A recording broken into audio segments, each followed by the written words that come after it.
किसी भी जुर्म के खिलाफ अगर सजा देनी हो तो उसके लिए कभी इंडियन पिनल कोड का इस्तेमाल होता था, लेकिन अब वो बीते दौर की बात हो चुकी है क्योंकि भारतीय न्याय संहिता इस वक्त लागू हो चुकी है, एक्ट बन चुकी है। और बिल के बाद अब यह एक्ट इम्प्लीमेंट होगा। जाहिर तौर पर अगर दिल्ली के किसी इलाके में चोरी छिनैती, गैंग रेप या फिर दूसरी चीजें होती हैं तो जाहिर तौर पर अब पुलिसकर्मी इस पूरे मामले में कैसे एफआईआर दर्ज करेंगे, उनके सामने क्या क्या चुनौतियां होती हैं, इससे पूरे मसले पर मैं बात करूंगा दिल्ली पुलिस महासंघ के चीफ वेदभूषण जी से, जो कि पूर्व एसीपी रहे हैं। लेकिन साफ तौर पर मैं आपको बता दूं कि पहले मर्डर के लिए 302 का इस्तेमाल होता था, लेकिन अब यह बीते दौर की बात हो चुकी है। अब यह 101 सेक्शन में आएगा।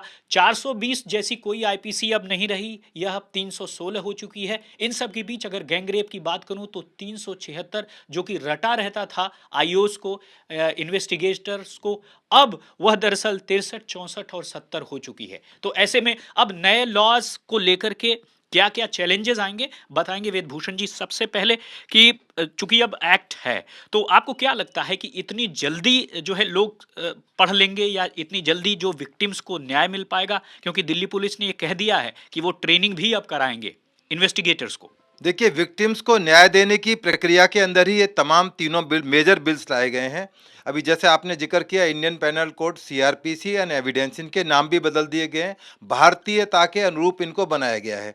चूंकि जो ब्रिटिशर्स की जो कॉलोनियल लिगेसी थी, उससे हम बाहर आना चाहते थे। बहुत टाइम से इंतजार था कि इन कानूनों में बदलाव हो, परंतु ये बहुत साहसिक कदम है, बल्कि एक मैं कहूँगा रेवोल्यूशन एक आया है कानूनी क्षेत्र के अंदर। पूरे हिंदुस्तान के तमाम पुलिस ऑफिसर, जुडिशल ऑफिसर, जो हमारे एडवोकेट साथी हैं, उनको तमाम इन कानूनों की जानकारी रखनी होगी। ये वाकई में एक चैलेंज है, परंतु ये जरूरी भी था। पुराने कानून में जिस तरह से बार बार ब्रिटिश क्राउन का जिक्र किया गया कैसे था, हर्डल्स आ सकते हैं वेदभूषण जी? बिल्कुल हर्डल्स इसके अंदर थोड़ी बहुत रहेंगी, पर चूंकि अब डिजिटल का टाइम है और तमाम चीज़ें सोशल मीडिया पर है, पब्लिक डोमेन में है, एक्ट तमाम के मोबाइल्स के अंदर आ चुका है, तो ये बहुत बड़ा चैलेंज नहीं है।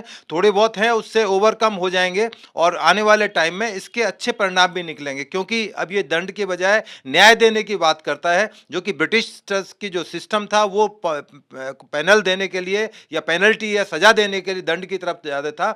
अब जो है विक्टिम को न्याय की तरफ लेकर जाया जाएगा। इसी क्रम के अंदर जो तमाम डिजिटल और जो एविडेंसेज हैं, उनको इकट्ठा करने के लिए एक प्रक्रियाएं बनाई गई हैं। किस तरह से अदालत को जल्दी से न्याय देने में भी एक सहूलियत हो, इसका भी प्रोविजन किया गया। तमाम फॉरेंसिक साइंस रिकॉर्डिंग, तमाम वीडियो बनाना, उसका जिम्मेदारी डाली गई है इन्वेस्टिगेटिंग एजेंसीज के ऊपर, पुलिस के ऊपर, अदालतों के ऊपर भी उसके अंदर कुछ बाउंडेशंस हैं। तो ये जो नया एक्ट आया है, हम इसका स्वागत करते हैं। आने वाले टाइम में हिंदुस्तान में न्याय की प्रक्रिया के ऊपर जिस तरह से सवाल उठाए जाते थे, पुलिसिंग के ऊपर सवाल उठाए जाते थे, तो हमारा मानना यह है कि इसमें बहुत क्रांतिकारी परिवर्तन आएंगे और पूरे हिंदुस्तान को इसका फायदा मिलेगा, क्योंकि ब्रिटिश लेगेसी से हम निकल आप चुके जो हैं। है पुलिस में भी रहे हैं और काफी वक्त तक आपने सेवाएं दी हैं। ऐसे में अगर कोई मान लीजिए चीटिंग का केस होता है, गैंगरेप का या फिर मर्डर का, या फिर जिन जिन सेक्शंस में बदलाव हुआ, तो अमूमन किस तरह से जो चुनौतियां आती हैं एक आईओ के सामने,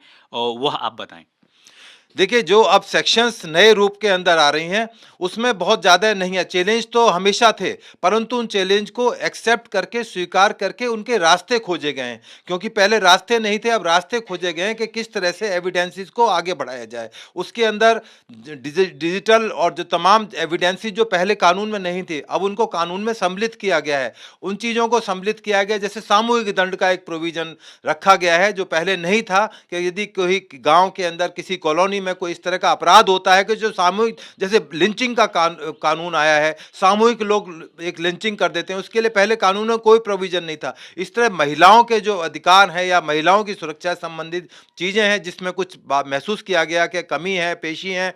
आपने देखा निर्भया केस देखा, उसके बाद भी 7 साल ट्रायल में लग गए। तो आने वाले टाइम में अदालतों के लिए भी एक बाइंडिंग की गई है कि वो समय के अंदर अपनी सीमाओं के अंदर न्याय को दें, जिससे कि जनता को उसका फायदा मिल सके। तो उम्मीद है आने वाले टाइम में ये जो नया बदलाव है, एक बहुत क्रांतिकारी बदलाव होगा। ना केवल पुलिसिंग के लिए, ना केवल जुडिशरी के लिए, पूरी आम जनता को, गरीब जनता को, जिनकी पहुंच सरकार तक नहीं थी, उन तक को न्याय मिलने की संभावना है कि इसके अंदर शायद जल्दी न्याय की प्रक्रिया को समाप्त किया जाएगा। बिल्कुल, यानी कि इंडियन पिनल कोड में पहले ये था कि कोई भीड़ होती है उसका चेहरा नहीं होता, लेकिन अब न केवल इस भारतीय न्याय संहिता के तहत उस भीड़ को एक चेहरा दिया गया है, बल्कि वह चेहरा जो जुर्म करता है उसके खिलाफ सजा भी निर्धारित की गई है। जैसा अभी विधभूषण जी बता रहे थे, मॉब लिंचिंग के केस में सजा निर्धारित कर दी गई है।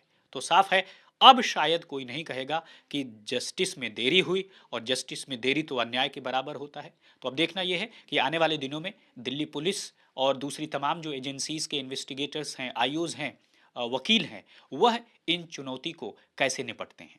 प्रेमचंद मिश्रा के साथ राम किंकर सिंह, आज तक के लिए।